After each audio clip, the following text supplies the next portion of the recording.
गण्या, मी असं अचानक उठून गावाला जाते, कोणाला काही न सांगता. त्याबद्दल मला माफ कर. कदाचित मी परत कधी येणार नाही, पण मी तिथे नाही आले तरी तुला तिथेच राहायचंय. कारण लक्षात ठेव, वामन दादा तुला स्वतःच्या मुलाप्रमाणे मानतात. अमृताताई तुझ्यावर सख्या भावासारखं प्रेम करते. यांचाही तुझ्यावर खूप जीव आहे. तुला जर शिकून खूप मोठं व्हायचं असेल तर तुला तिथेच राहावं लागेल. कोणालाही त्रास देऊ नकोस. अमृताच्या बाबतीत जे काही घडलं तो एक अपघात होता असंच आम्ही सगळेजण मानतोय. हा अपघात सहन करायची अमृताला शक्ती दे. शक्ती द्या तिला देवा. मम्मा, शपथ घेऊन सांगतो मी तू सांगेपर्यंत तुझ्या आणि नरसिंह किल्लेदाराच्या भांडणात पडणार नाही.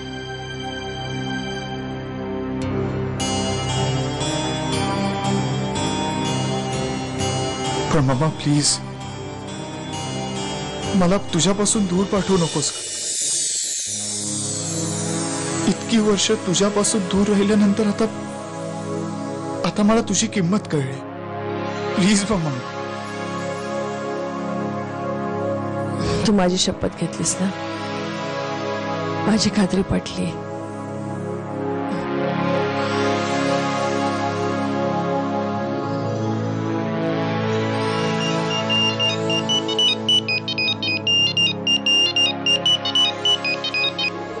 हॅलो, कोण? आर्यन, मी बोलते, अमृता. का भेटायचंय तुला मला? परत माझा अपमान करण्यासाठी? म्हणजे अमृता, काल मला तुझ्या बाबांनी तुझ्या घरातून धक्के मारून हकलून दिले. कारण त्यांनाच विचार. भवानी माईचं भाकीत आठव. जानकी तुझं कवच आहे, तुझ्या जगण्याचा आधार. वरवर गावंढळ दिसली ना तरी प्रसंगाला समजून घ्यायची ताकद दिलीये तिला परमेश्वराने.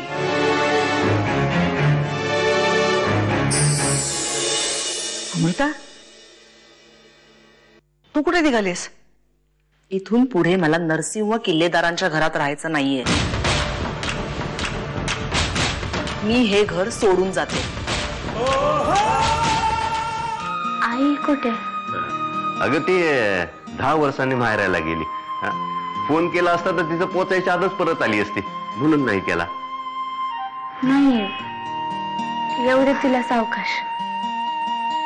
मी आता इथेच आहे.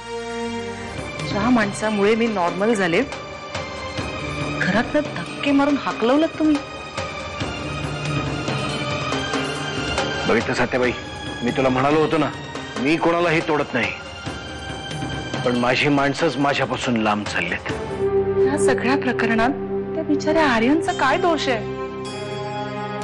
आणि तरीही हा माणूस त्याच्याशी असं का वागला? कारण तो आशाबाईचा मुलगा आहे, जिने तुझ्या किडनॅपिंगचं भांडवल करायला सुद्धा मागे पुढे पाहिलं नाही. तो युगंधरा सरतापेचा मुलगा आहे. अमृताला ज्याने पळवून नेला होता तो तर मेला. अमृता घरी आली. आता आणखीन काय राहिलंय? नाही नाही, जो मेला ना तो खरा गुन्हेगार नव्हता, ते एक प्याद होतं. आणि मला ही प्यादी खेळवणारा माणूस पकडायचा आहे. म्हणजे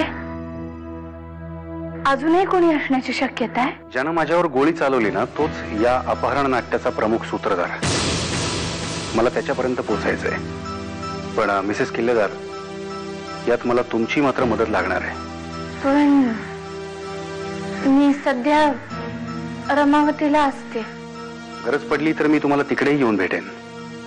आशा आहे तुम्ही मला संपूर्ण सहकार्य कराल. नक्कीच. मग ऐका,